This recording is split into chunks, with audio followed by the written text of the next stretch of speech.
السلام عليكم ورحمة الله وبركاته. أخباركم إيه يا حبايب قلبي؟ يا رب تكونوا بصحة وسلامة وسعادة.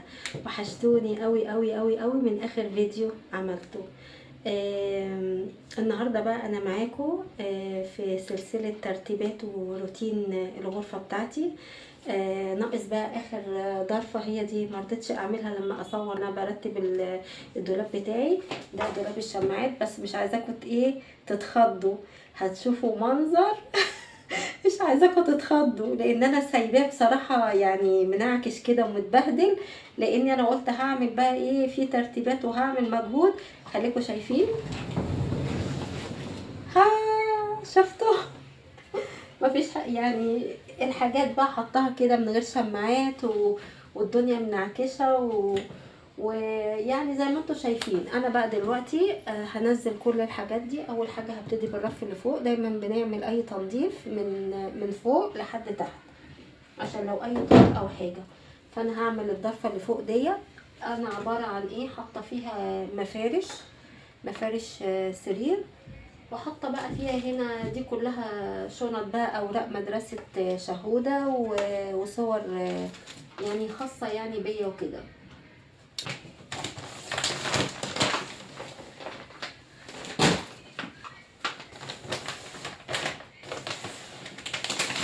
الدنيا مليانه تراب تراب تراب تراب تراب. طبعا انا بقى ايه، هنضف بكلين زي ما انتوا عارفين.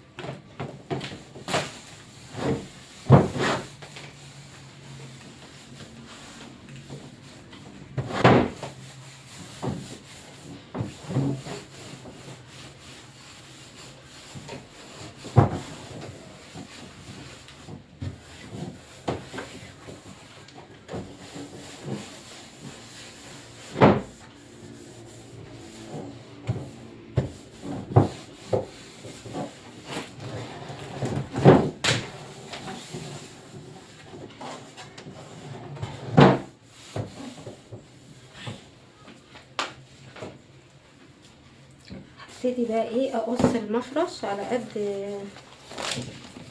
الظرف.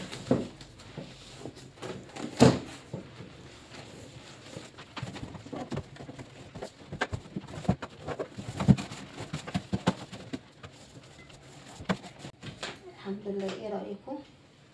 بصوا طلع نفس المقاس، حلو يعني، سبحان الله قصي بالظبط. طيب احنا هنحط ايه بقى في الضرفه اللي فوق؟ انا عايزه اغير شويه.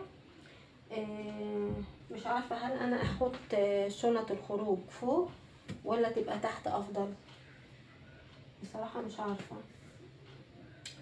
طيب خليني احط ايه، شنط الخروج فوق لحد ما اشوف ايه اللي ممكن يتعمل.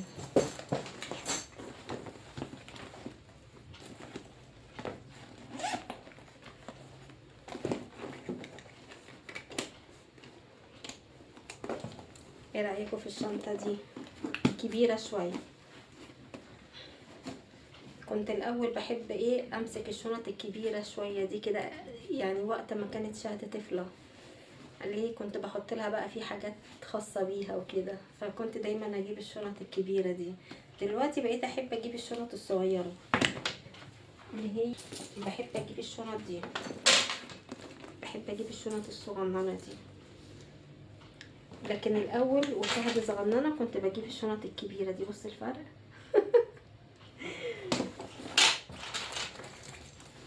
ودي برضو شنطه صغننه.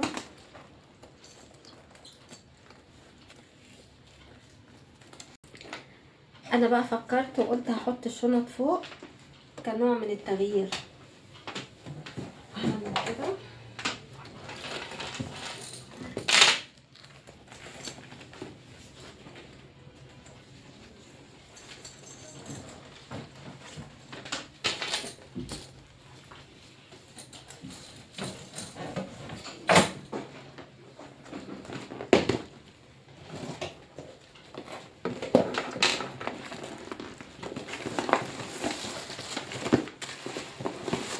عندي برضو الشنط دي. الشنطة دي شفافة، كانت عجباني اوي، كنت جايباها واحنا في اسكندرية عشان على البحر، بحب الحاجات الشفافة دي. بحط فيها بقى ايه كل النضارات اللي عندي نضارات كتير، وممكن كمان احط فيها عشان اوفر مساحة، استغل المكان. ممكن احط فيها الشنطة دي، ما بلبسهاش كتير، ما بستعملهاش كتير. ممكن احط دي في دي. وهجيب بقى بقية نظاراتي، انا عندي نظارات كتير. شوشو، فين النظارات بتاعتي اللي هي كلها في الجرابات؟ ممكن تجيبها لي؟ طيب انا هبقى اجيبها بعدين، خليها هنا برضه. ماشي، بصوا ايه رايكم؟ حطيت الشنطه دي في دي عشان بس استغل مساحه.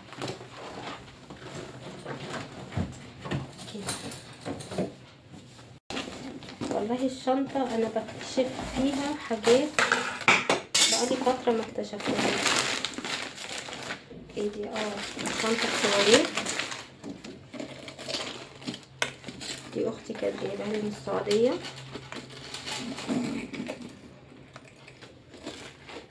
ايه رايكم فيها؟ حلوه.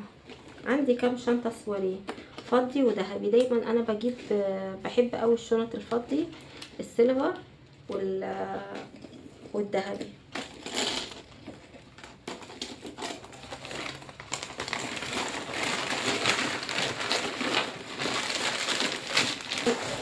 شنطه كمان، عندي شنطه كمان برضو سواريه.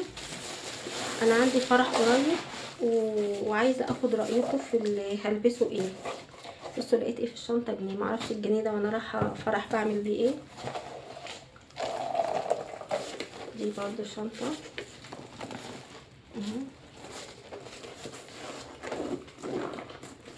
لونها جميل اوي.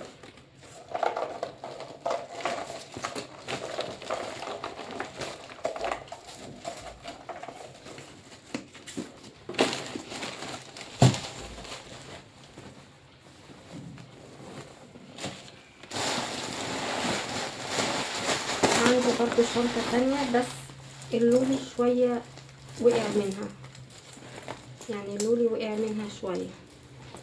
دي برضو كنت جايباها على فستان فضي. يلا بقى يا جماعة، ناقص بقى هفضي الشماعات وهرتبها معاكم.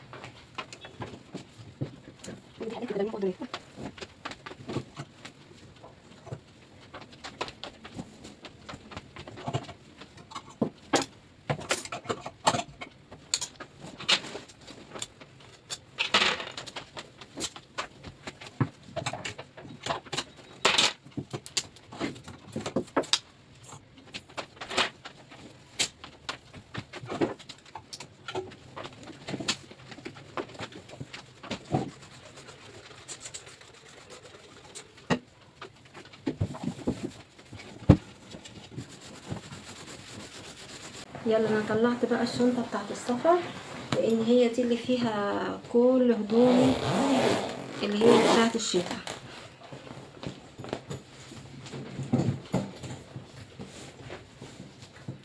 هبتدي بقى بسم الله على ايه حاجة.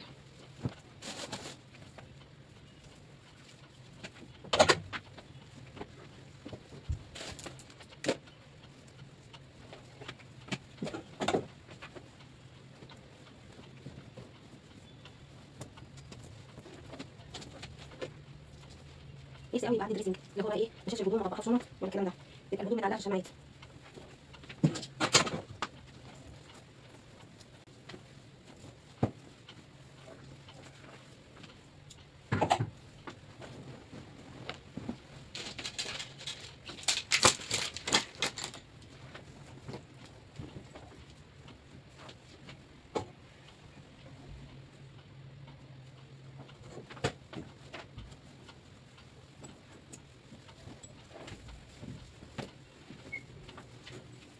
انتوا عارفين يا جماعه، لما باجي اشيل الشبك ده واطلع السافي، مبسوطه قوي.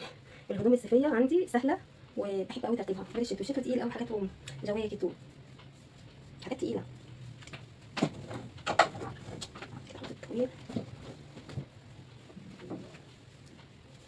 ايه رايكم في الفستان ده؟ لما يكون عندي مناسبه البس حاجه زي كده احلى، ولا حاجه سواري قوي اللي هي بقى فيها سيلفر والحركات دي؟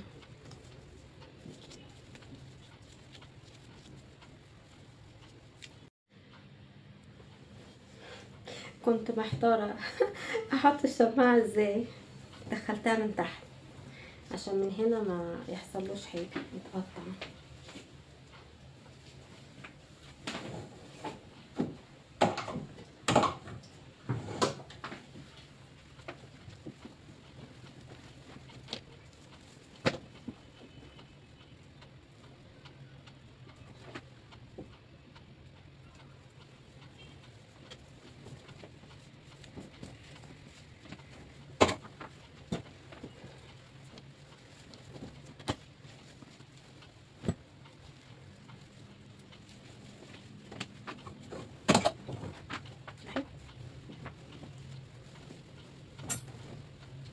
لكن ايه احط البادي ده وفوقيه جاكيت،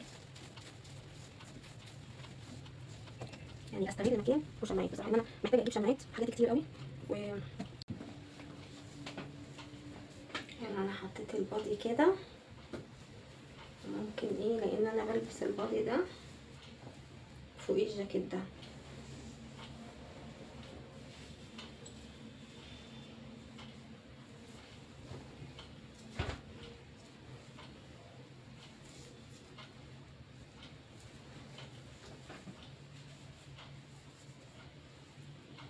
كده احسن.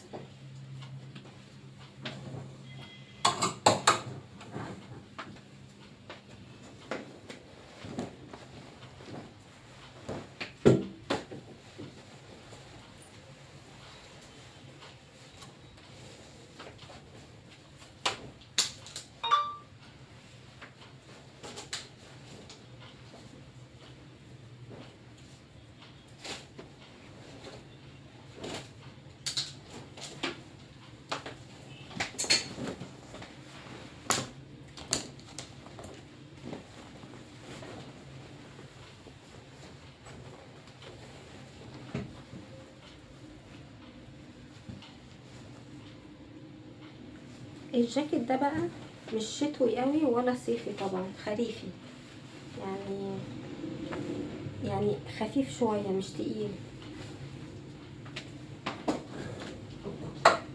انا بحب احط بقى ايه اللي هو الطويل الاول كده بالتدريج، ثم ايه في الاخر القصير. وهنا بقى احط ايه البناطيل كلها، وهنا هحط الفساتين السورية لان ملهاش مكان فبحطها هنا على طول. صيف شتا بحطها هنا.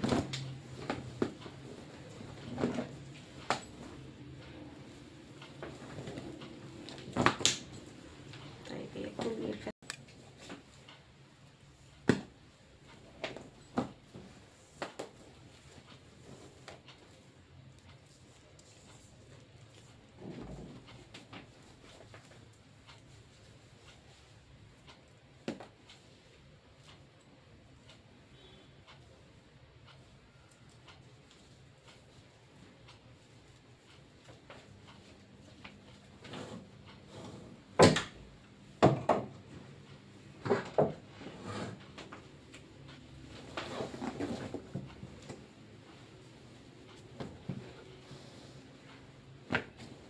انا في حاجات مش هعلقها، هطبقها واحطها تحت، بلوزات على بناطيل.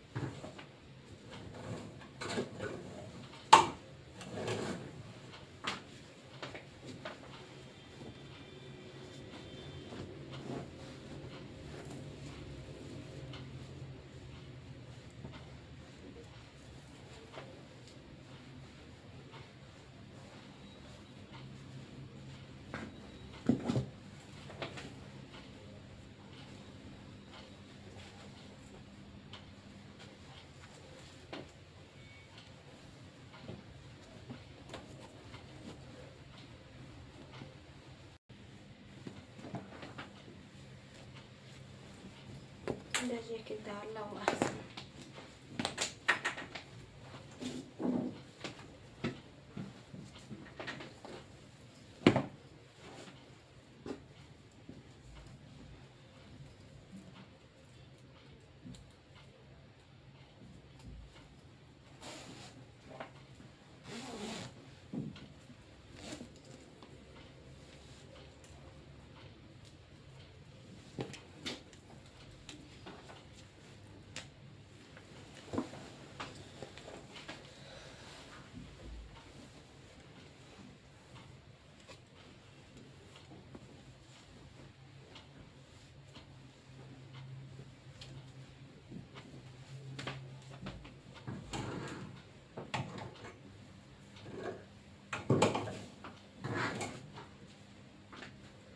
دول بقى انا هحطهم ايه من تحت، لان كلها بلوزات وتيشيرتات تحت الجواكت.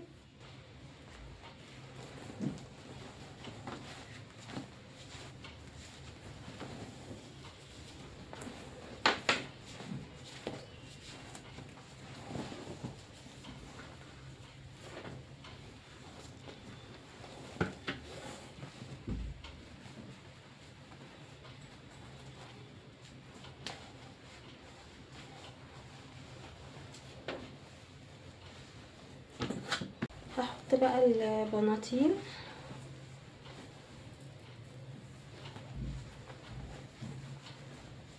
هحاول بقى احط البناطيل كلها في شماعة واحدة لحد ما اجيب شماعات، لاني مش لاقيه.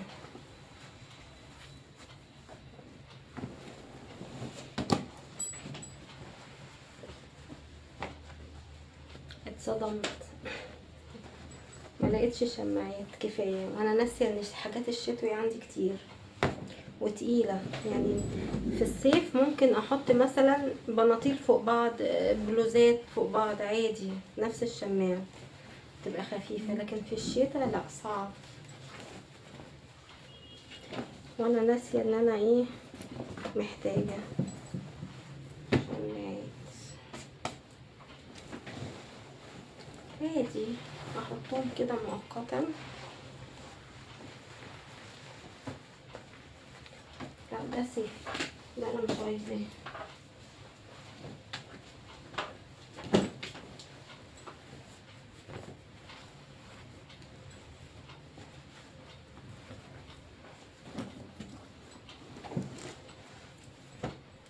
حطيتهم فوق بعض.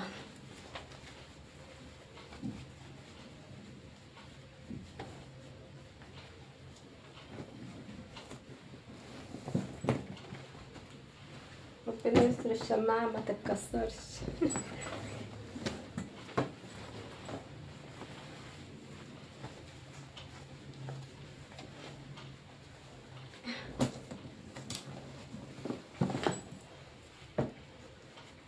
بسم الله. كل بناطيل لحد ما اجيب شماعات حطيتها في شماعة واحدة، ولسه في تاني. خلاص اخر حاجة بقى يا جماعة في الضرفة بتاعت الشماعات. هعلق بقى ايه الحاجات السواريه، لاني ملهاش مكان غير في الجزء ده عندي. هعلقها وبعد كده هوريكم بقى ايه الشكل النهائي للدولاب كامل. يعني انتوا لحد هنا بقى اوعوا تكونوا نسيتوا اللايكات، يا ريت تعملوا لي لايكات كتير. واي حد جديد داخل القناه بتاعتي انا برحب بيه، ومبسوطه قوي قوي قوي للناس الجديده اللي دخلت، اللي اعرفهم واللي ما اعرفهمش. انتوا نورتوني وشجعوني واعملوا لي لايكات كتير عشان القناه تكبر وتتفعل. نفسي يا جماعه القناه بتاعتي تتفعل بجد، نفسي بس اعدي ال1000 مشترك وال4000 ساعه اللي بيقولوا عليها دي. فان شاء الله خير. يلا خليكم بقى معايا.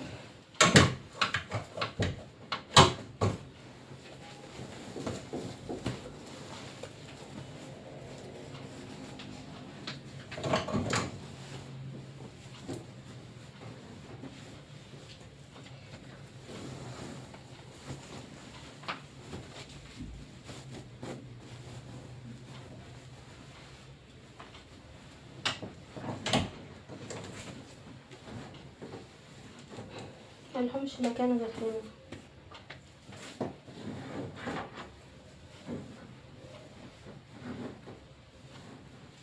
يلا يا جماعه دي الصور بقى بتاعتي،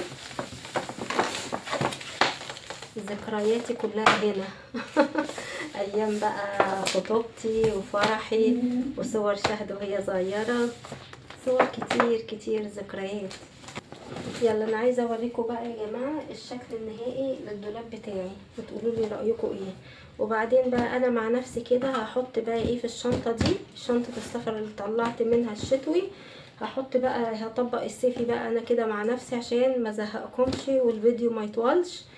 وان شاء الله في بقيه الروتين في الاوضه بتاعتي، في الادراج بتاعت الطرح بتاعتي، هوريكم يعني الشكل النهائي مش وانا بعمل تمام. وفي التسريحه بتاعتي يعني انتوا هتوحشوني قوي قوي قوي لحد الفيديو اللي جاي. ويا ريت ما تنسوش اللايكات، ما تنسونيش ابدا، وفي التعليقات الحلوه.